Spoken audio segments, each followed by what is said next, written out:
I go under the band's title or the music title of Just Kirra. I've played in quite a few places around the coast over the last few years. Played at Bamboo Bar Music Food in Palm Beach, played at The Cave, back when it was The Cave, the Village Markets, here at the Hub, the Loft, Little Beans, Currumbin, the list goes on. Ryan from Townsville up north, travelled down to the Gold Coast to study music at the conservatorium based in the Gold Coast.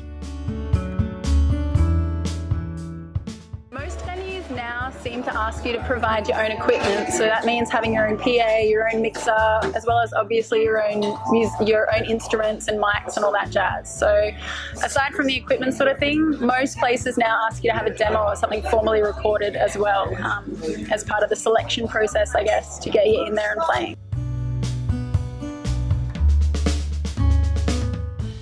Definitely. I mean, I only had my guitar straight up, and getting PA system, mixes, even just all your leads, it adds up pretty quickly, and it kind of, I mean, we're lucky we love it because it's really hard to get a refund on it, especially when you factor in the equipment cost.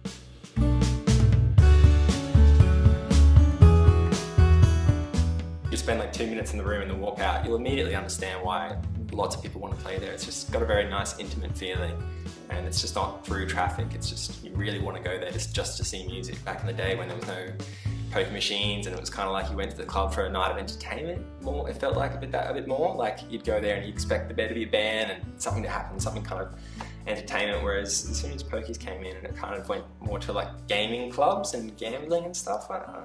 Maybe I'm going a bit too far outfield, but I don't know, it just feels like a different vibe now.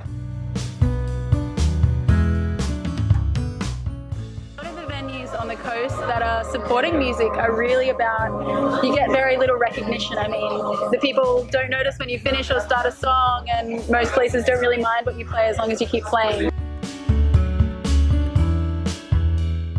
If you're gonna make it on the big stool, it used to be, you know, just play, and then that little steep rise might go play, and then get seen by someone and it goes really fast, whereas these days it doesn't seem to be as much about that. You can be not the best player or singer. It's hard, you know, when you try and really push like music from a tourism point of view, a lot of the time what you end up with is a lot of cover bands and a lot more people trying to play pubs or bigger venues who are just replicating other people's music. In terms of, you know, really appreciating what it is to play live, original, local music, I think that's something unto itself, and you can't really try and sell that by pushing tourism. That's about, you know, people having an independent choice to choose their own music and want to see different places, and the bigger venues and the ones that are really supporting high tourist turnovers generally don't support original music. It's all about how many covers can you play, how cheap can you go. You definitely connect with each other and talk about stuff that's coming up. If I ever can't make a venue or a gig that I've promised to, you know, you've got a list of people that you can go to and call, and everyone's always trying to help each other out, which is, you know, a really cool part of it as well. You make some really sweet friends along the process, even though it is quite competitive to get these spots.